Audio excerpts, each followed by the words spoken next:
হরে কৃষ্ণ, রাধে রাধে। 24শে ফেব্রুয়ারি মঙ্গলবার বিজয়া একাদশীর ব্রত। তো আমরা জেনে নেব এই ব্রতের মাহাত্ম্য। বিজয়া একাদশী স্কন্দপুরাণে এই একাদশীর মাহাত্ম্য এইভাবে বর্ণনা রয়েছে।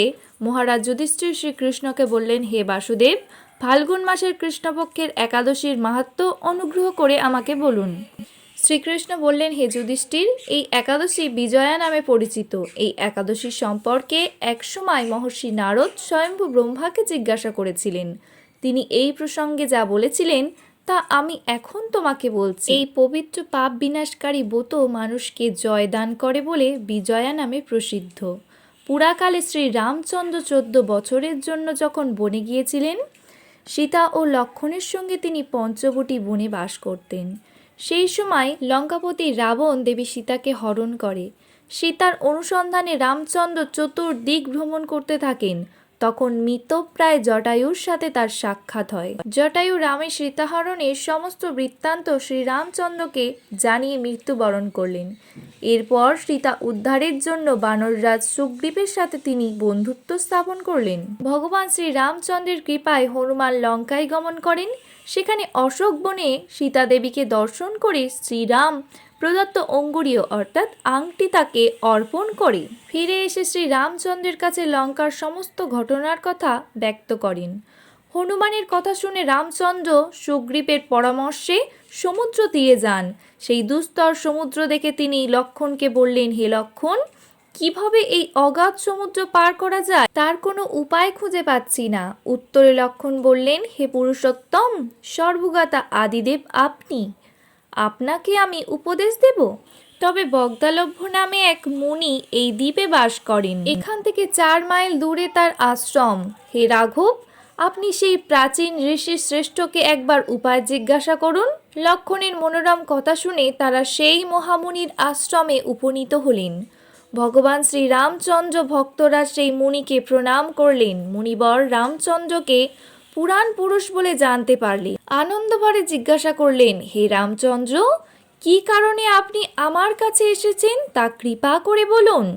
শ্রীরামচন্দ্র বললেন, হে মুনিবর, আপনার কৃপায় সৈন্যসহ আমি এই সমুদ্র তীরে উপস্থিত হয়েছি। রাক্ষসরাজের লঙ্কা বিজয় করাই আমাদের প্রধান উদ্দেশ্য। যাতে এই ভয়ঙ্কর সমুদ্র উত্তীর্ণ হতে পারি তার উপায় জানবার জন্য আমরা আপনার কৃপা প্রার্থনা করি। মুনিবর প্রসন্ন চিত্তে পদ্মলোচন ভগবান শ্রীরামচন্দ্রকে বললেন, হে রাম, আপনার অভীষ্ট সিদ্ধির জন্য যে শ্রেষ্ঠ ব্রত করণীয় আমি তা বলছি। ফাল্গুন মাসের কৃষ্ণপক্ষের বিজয়া নামক একাদশী ব্রত পালনে আপনি নিশ্চয়ই সৈন্যসহ সমুদ্র পার হতে পারবেন। এই ব্রতের বিধি শ্রবণ করুন। বিজয় লাভের জন্য দশমীর দিন সোনা, রূপা, তামা অথবা মাটির কলস সংগ্রহ করে তাতে জল ও আম পাতা দিয়ে সুগন্ধি চন্দনে সাজিয়ে তার উপরে সোনার নারায়ণ মূর্তি স্থাপন করবেন।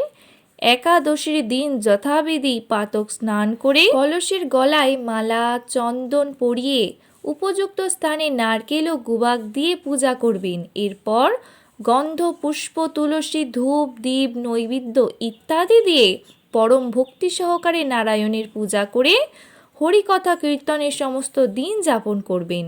রাত্রি জাগরণ করে অখণ্ড ঘি প্রদীপ প্রজ্বলিত রাখবেন। দ্বাদশীর দিন সূর্যোদয়ের পর সেই কলস বিসর্জনের জন্য কোনো নদী, সরোবর বা জলাশয়ের কাছে গিয়ে বিধি অনুসারে পূজা নিবেদনের পর তা বিসর্জন দেবেন। তারপর ওই মূর্তি বেদজ্ঞ ব্রাহ্মণকে দান করবেন। এই ব্রত প্রভাবে নিশ্চয়ই আপনার বিজয় লাভ হবে। ব্রহ্মা বললেন, হে নারদ, ঋষির কথা মতো ব্রত অনুষ্ঠানের ফলে তিনি বিজয়ী হয়েছিলেন। সীতা প্রাপ্তি, লঙ্কা জয়, রাবণ বধের মাধ্যমে শ্রীরামচন্দ্র অতুল কীর্তি তার লাভ করেছিলেন। তাই যথাবিধি যে মানুষ এই ব্রত পালন করবেন তাদের এ জগতে জয়লাভ এবং পরজগতে অক্ষয় সুখ সুনিশ্চিত জানিবে। হে যুধিষ্ঠির, এই কারণে এই বিজয় একাদশী ব্রত পালন অবশ্য কর্তব্য। এই ব্রত কথা শ্রবণ কীর্তন মাত্রেই বাঁচবে ও যজ্ঞের ফল লাভ হয়। হরে কৃষ্ণ, রাধে রাধে, হরি বল।